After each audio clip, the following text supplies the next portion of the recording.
Bismillahirrahmanirrahim. Assalamualaikum warahmatullahi wabarakatuh. Perkenalkan, nama saya Muhammad Lutfi, mahasiswa semester 3A Fakultas Hukum Universitas Surya Kencana Cianjur. Di sini saya akan mereview jurnal Hukum Administrasi Negara pada pertemuan kedua dengan dosen pengampu Bapak Dr. Haji Dedi Mulyadi SHMH dan Bapak Rendi.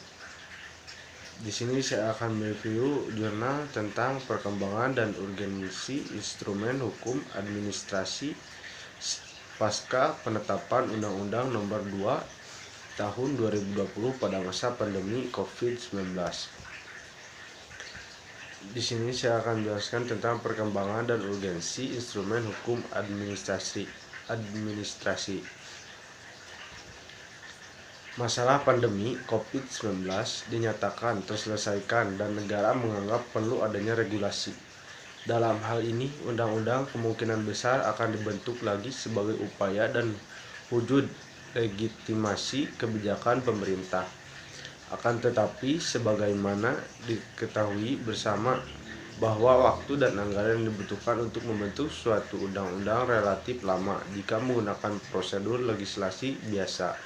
Di sisi lain, jika kita memperhatikan program legislasi nasional atau Prognas 2020-2024, belum ada pembentukan dan penyusunan RUU terkait COVID-19. Namun, misalkan opsi pembentukan peraturan terkait COVID-19 dikategorikan dalam Prolegnas super prioritas.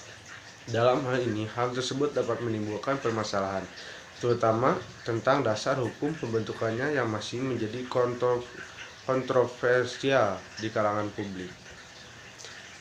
Pembentukan peraturan dengan beragam jenis dan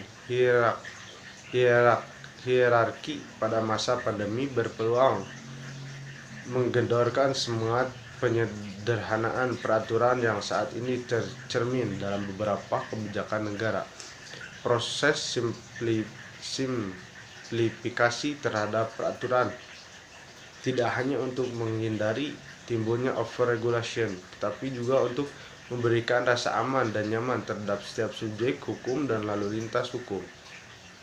Justru dengan kondisi pandemi saat ini, upaya paling logis dan konsisten yang harus dilakukan adalah meningkatkan penyederhanaan peraturan yang bertujuan untuk mengatasi kejenuhan sosial yang timbul selama masa pandemi COVID-19.